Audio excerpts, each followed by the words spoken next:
This is going to be a paradigm shift in the way NHS procures your products. Getting your classification wrong early is better than getting it wrong at the very end.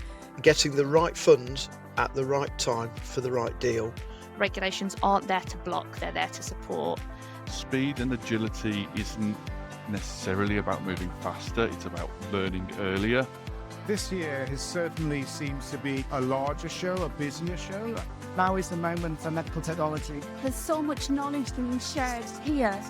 For the first time, the NHS is going to adopt a system-wide policy when it comes to buying medical devices, looking beyond the item price.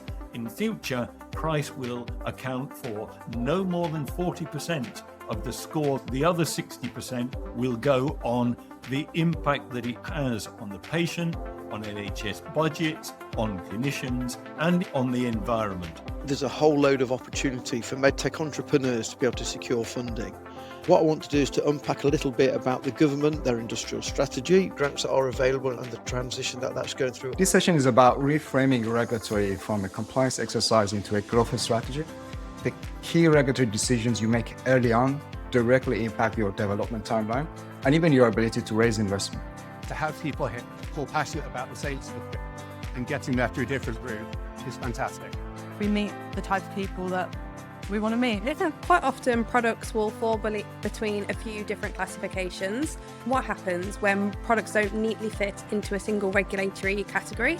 We're going to unpack how medical devices can also cross over with cosmetics, medicines and general products. This talk is really about all the mandatory approvals processes that sit outside of FDA or outside of MDR. Specifically, we'll focus on wireless medical devices. It sometimes puts up some pretty challenging roadblocks if these issues aren't carefully planned out right from the beginning. I think one of the key factors to take in consideration when designing a medical device is the safety, the importance of early and structured planning of the biocompatibility evaluation. I'm going to share some common pitfalls that I've seen companies make along the way. Know what you know, but more importantly, know what you don't know. Compliance should be seen as a strategic factor. Implementing it proactively reduces risks and accelerates approval. It's just perfect for expanding your partner network or your network of just good contacts. First, I will talk about miniaturization, which is most interesting for people who want to make their medical devices as small as possible. I will then talk about biocompatible substrates, where Diconex developed a whole toolbox for electronics in direct contact with the body. High-fidelity anatomical models are increasingly being used across the medical device development pathway, with animal testing requirements tightening as EU and UK regulations evolve. There's a growing interest in structured, reproducible alternatives. Microbiology shouldn't be the last thing you test for on your route to innovation. It should be thought of throughout your innovation journey to ensure the process is streamlined and there are no major hiccups. Our solution set a new standard for IFUs in medical device packaging. You can achieve a lot of cost savings, less paper volume, less space. You can fit up to 3 times or 4 times more information. Seeing who's in the industry, seeing some of the exciting companies that are coming through, starting some really cool collaborative partnerships.